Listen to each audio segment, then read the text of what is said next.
Hello. The lake you see behind me, you can see, is Great Lake in France. It's currently part of the Domaine de Goncourt complex run by Pascal. She's run the lake for the last 18 years. People who don't know me, I'm not really into commercial venues. I prefer Belgian canals and French rivers, but this one's different. It has special fish in it, real scaly, dark, coloured fish that really sort of intrigue and interest me, and they're the sort of fish I like to go for. And the one what sort of sticks in my mind, it's an old advert they used to use with a Belgian angler called Christophe Dreslarts, who had a fish out of here called Queeny. I'm not sure how big she was when Christophe caught her, but she's gone to 67 pounds in the past. She's quite an old fish, well-known fish, real scaly, linear, sort of with heavily scaled, above and below the lateral line. So absolutely cracking, stunning looking fish. One you'd sort of dream of catching, really. So yeah, that's what sort of inspired me to come. And with Pascal losing the complex at the end of the year, I thought I'd book myself a week before she lost it, so I can come on here and get a feel for what the lake's like when she run it, when she was looking after the lake. Before it changed hands, because not really sure what's going to happen in the future. It may stay the same, they may change it, stock it, change the swim lake, don't know. So I just wanted to make sure that I experienced it while it was in its former glory. Hopefully it will continue to be the same. So I booked a week in August, coincide with my birthday, and we arrived here on the Saturday, glorious sunny day. There's 5 other English anglers, so there's 6 of us in total here. So yeah, perfect really. We didn't really have a draw as such.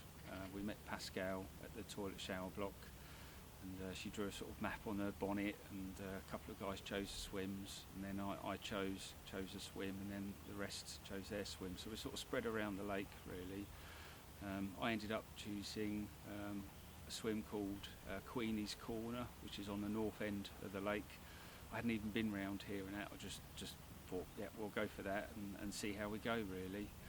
I actually fancied the southern end of the lake to begin with, but I think a few other people fancied it down there, so I thought I'll go with this. It's got plenty of water, it's quite shallow, it's near the shallows where I've been told the fish like to be in the summer, so I thought we'll give it a go. Got all set up and got the rods out with the boat, found 4 spots and was fishing.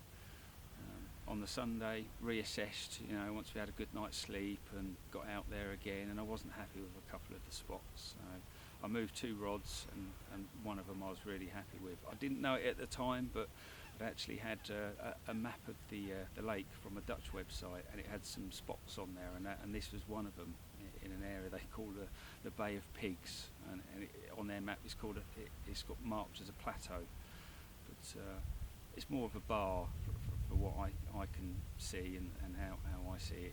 It's a bar that runs from the margin out towards an island behind me, and it comes up to about 4 foot along that bar, and it's got some clear spots and weedy spots. It's probably about 120 yards out from where I'm fishing, and it's pretty much weed all the way up to the bar. But it just it screamed for a rig to be placed there, so that's why I put a bait there and topped it all up with the boilies and particle mix, maize and hemp and so on the Sunday, and decided that I was going to leave me rods sort of every 2 days, because we know that the fish get a bit spooky because it's all boat work. There's so much weed in this lake. You really can only get your rods out by boat. You can cast, you can find some spots casting close in and that, but ideally you're going to need to use the boat to get the fish in if you get lucky enough to catch one, because they're going to weed you up. So you may as well use the boat to get your rigs out and get them, spot on. So that's what I did. Had a bit of a funny take early morning on the Monday, which was my birthday, and just sat there all day thinking, do I go out, check it, don't I? And eventually I just decided to leave it. And it got to sort of dinner time, and I thought, it's not going to happen. That's it, birthday fish not going to happen. But obviously being a bit too hopeful really of catching a scaly Great Lake carp for birthday, but you know that's what I was here for, hoping for. But you know, it didn't look like that was going to be. So, and then around 10:30 at night, that was the rod that went, ripped off, straight in the weed, out in the boat, laying the fish out in the boat at night. And it didn't actually weed me too far from the bar, because as I drifted over towards the bar, I could see it glowing all yellow below me, and the fish was just behind the bar. And then, you know, probably a 5-minute boat battle. It wasn't actually that long, and luckily I didn't know that it was as big as it was. It looked like a 20, you know, sort of in at night, playing it out in the boat, but scooped it up.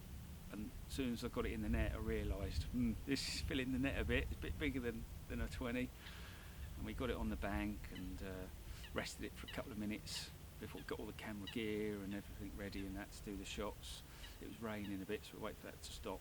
Only a short little shower, and got it all weighed up and pictured. And it was 47 dark mirror, absolutely lovely. Just what I was here for.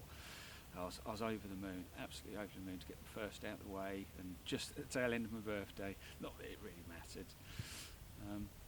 And then just something absolutely crazy the following morning. My other rod in the margin spot that I've been fishing, it's only a tiny little spot, about the size of a dustbin lid. Little yellow gravel spot at the bottom of the marginal shelf. Again, I've placed the same sort of mix and used the same sort of rig, just a typical snowman, bottom bait crave, and a little washed out pink pop-up, and that was in this little spot, and that ripped off in the morning, and I had a bit of a mare with that one. Got out in the boat and was all the line was all snagged up with the floating candy floss sort of type weed, so I had to rip all that off because it had bunged up in the tip. All the line was limp, and eventually got all that off and wound in the slack and connected with the fish, and then suddenly it was towing me all over the place. I was still connected, thankfully. And that was a bit of a longer boat battle. It was going from wee bed to wee bed, and it was coming up, and I thought, oh, this is a bit bigger, a bit special. I could see the shoulders on it and that. And I thought, oh, this might be a 40 or something. And eventually I got lucky. It came up towards the boat, rolled, and I just scooped it up pretty quickly, and it went charging off, but just got it in the net. And when I looked over, I just peered in the net below me, and I was like, oh my God. And I sort of turned her on the side of it, and I thought, no, it can't be, surely not, no. And I slowly rowed back in and woke up my partner, old camera woman here, and said, I really think I've got her. She's like, what? I goes, I think I've got Queenie. I really couldn't believe it. I was absolutely blown away. My first ever trip here, and a couple of nights in. I wasn't sure, but I thought it was, so got her all unhooked. The hook actually fell out on the mat and weighed her up. She settled on 59.12. A little down on the best, but don't matter to me. She's an old fish. I don't think she's ever going to get to her highs of 66, 67, but yeah, 59.12, oh yes.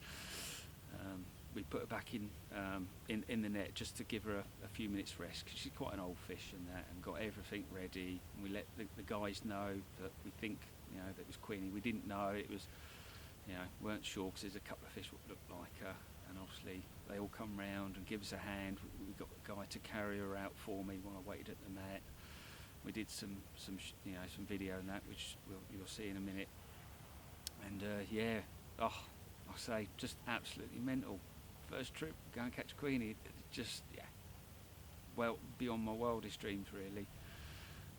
And been here for a couple of days since. I've just been pestered by tench, really. Had 3 bites yesterday. Not sure if it'll carp or tench, but unfortunately pulled out of all of them due to the weed. We've got 2 nights to go, so it's getting everything set, really, for the last 48 hours, and just hope that you know, the fish turn up, because you need a lot of anglers on a water like this to move them around. So if anyone doesn't know, and it's why it's sort of, you know, it's not like the typical French commercial lake. It's 69 acres, and it's probably got, give or take, 150 carp. It's not an easy run to water by any stretch of the imagination, but they're all scaly, dark. There's a few plain ones, but you know, really nice looking fish that you wouldn't say no to swim around in an English lake back at home. So yeah, we'll see. 48 hours to go, and hopefully we might be able to nick one at the end, but at the moment it's looking a bit quiet. I've not seen a lot this morning, so, but fingers crossed.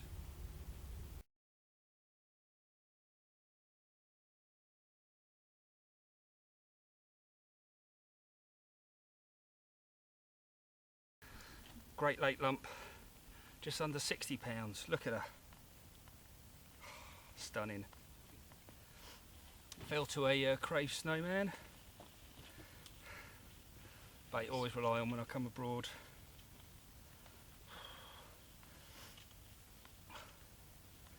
Absolutely stunning. It's what we all come to Great Lake for.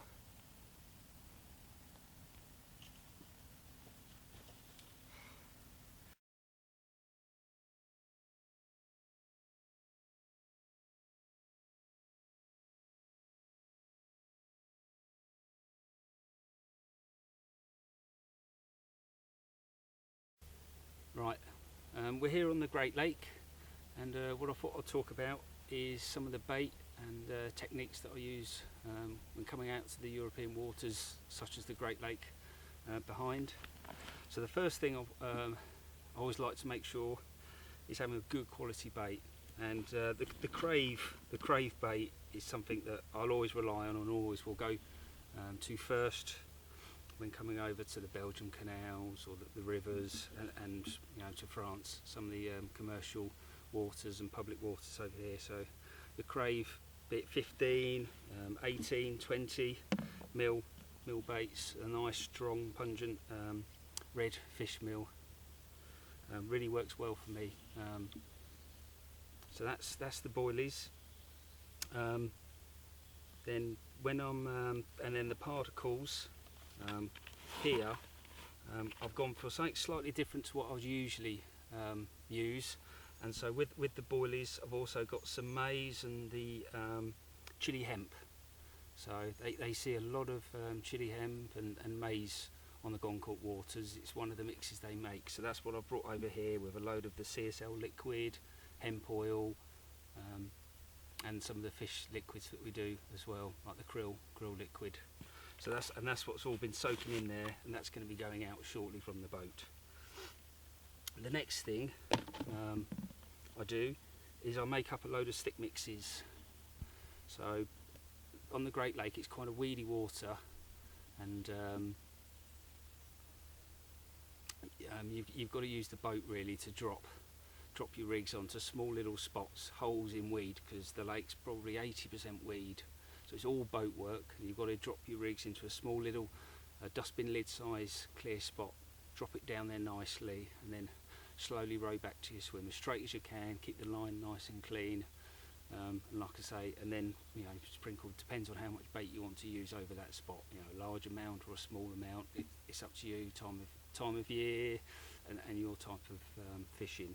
One thing I like to use on this when dropping it from the boat, like I say, these stick mixes, and they normally give me a couple of goes at dropping it right. So I don't like to drop it straight down, so I swing it down and it should land like that. So it's you know, hopefully it's in a real good condition, the rig placed nicely, probably to the near side of the clear spot, so then the lead and the leader's in the weed, and then all your baits around there. So that's how I like to fish when dropping from the boat. And like I say, with this stick mix, normally gives me a couple of goes at getting that drop right before it will release, because I put a lot of hemp oil in this stick mix, and it just slows down the PVA from melting.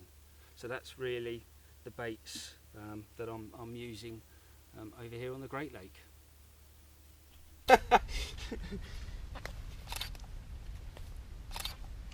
Oh yeah, gorgeous, absolutely stunning.